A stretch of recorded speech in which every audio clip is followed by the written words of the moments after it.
भारत ने पाकिस्तान पर हमला किया, मुंह की खाई, अपने तैयारे गिरवाए और हजीमत का सामना करना पड़ा। भारत का राफेल तैयारा कैसे गिराया गया? पाकिस्तान ने राफेल के मलबे की फुटेज भारतीय एजेंसी के अफसर से दिलचस्प अंदाज में हासिल कर ली। 7 मई की शब जब भारतीयों ने रात के अंधेरे में पाकिस्तान पर हमला किया तो पाकिस्तान ने बर वक्त जवाब दिया और 3 राफेल समेत 6 भारतीय तैयारे मार गिराए। दुनिया भर की मीडिया ने इसे कवर किया और भारतीय पायलट्स की नालायकी को सबके सामने आया किया, मगर भारत इस हजीमत को खुलेआम मानने से इनकार करता रहा। ऐसे में पाकिस्तानी एजेंसी की एक एहलकार ने गिराए गए राफेल की वीडियो हासिल करके भारत को बेनकाब कर दिया। 6 और 7 मई की शब पाकिस्तान ने जो भारतीय राफेल गिराया उसका मलबा सरहद के उस पार जा गिरा और जहां भारतीय फौज ने आम आवाम की रसाई बंद कर दी ताकि राफेल गिरने के शवाहिद दुनिया के सामने ना सकें। इसी दौरान पाकिस्तान को भारत से फील्ड इंटेलिजेंस मिली कि भारतीय एजेंसी के अफसर के पास पाकिस्तान की जानिब से गिराए गए राफेल की वीडियो मौजूद है। फील्ड इंटेलिजेंस ने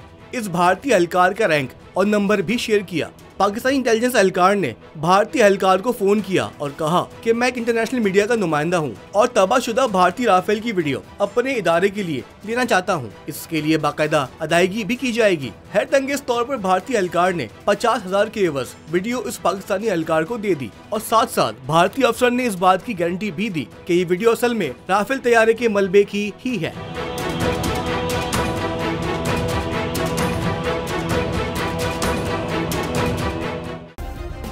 सब्सक्राइब करें और बेल दबाएं ताकि कोई खबर रह न जाए।